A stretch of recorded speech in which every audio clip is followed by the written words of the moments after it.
Could new ratings info put the future of Amazon's Rings of Power series in serious jeopardy? This doesn't seem safe. Yeah, I'm afraid I might.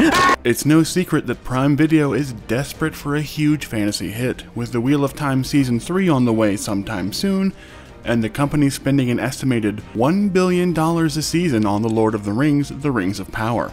But as first reported by Deadline, Samba TV, which tracks viewership numbers for major streaming shows, has released data that shows Rings of Power Season 2 has fallen off of a cliff compared to the numbers from the first season. So why not take a second to hit those like and subscribe buttons, and then let's take a look at the grim numbers surrounding the Rings of Power Season 2. To give you an example, according to Samba TV, the first episode of Rings of Power Season 1 was watched by 1.8 million US households in the first 3 days it was released on Prime Video.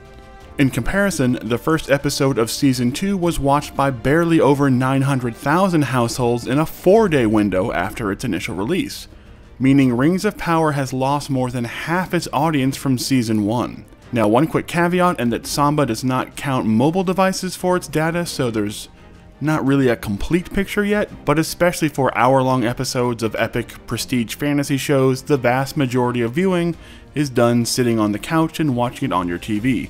So the numbers are still pretty shocking.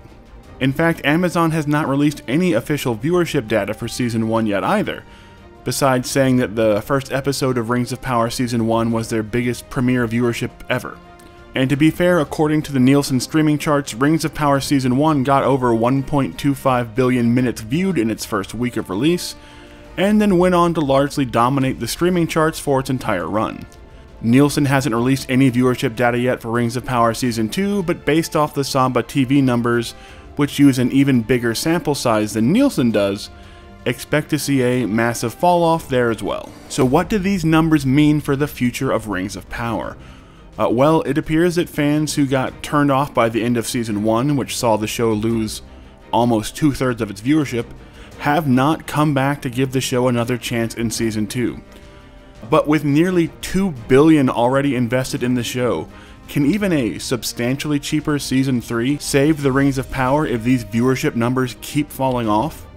For comparison, Game of Thrones, which was available to far less viewers as it was tied to a subscription cable and streaming service like HBO, HBO Go, etc., compared to the omnipresent Prime Video, which has an install base of around 250 million households, Game of Thrones was averaging 46 million views for its final season, and Rings of Power was averaging around 13 million or so for Season 1 and substantially less in Season 2.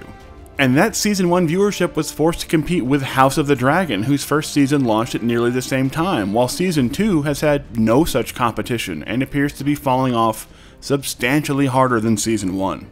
Even worse, given the timetable on Rings of Power, where we tend to get a new season every 2 years or so, Season 3 could be up against the new Andy Serkis directed Lord of the Rings movies. So all the Tolkien fans complaining about the changes being made in Rings of Power could have Ian McKellen back as Gandalf, and a Lord of the Rings movie directed by Gollum himself to watch instead. And it's hard to imagine Rings of Power doing well in that scenario. So is Rings of Power headed towards being one of the most expensive fantasy flops in history? Will Prime Video ever make a fantasy series without drastically changing the source material and angering the fanbase? I'm looking directly at you, The Wheel of Time. With some insane competition potentially on the way, and the viewership drop at the end of Season 1 seemingly turning into a full-on viewership nosedive in Season 2 of Rings of Power, all signs point towards Season 3 being the final chance for Rings of Power to save itself from a very embarrassing ending. So what do you think? Have you given Season 2 of Rings of Power a shot? And is there anything the show could do to bring you back for Season 3? Let us know in the comments, and don't forget to hit those like and subscribe buttons.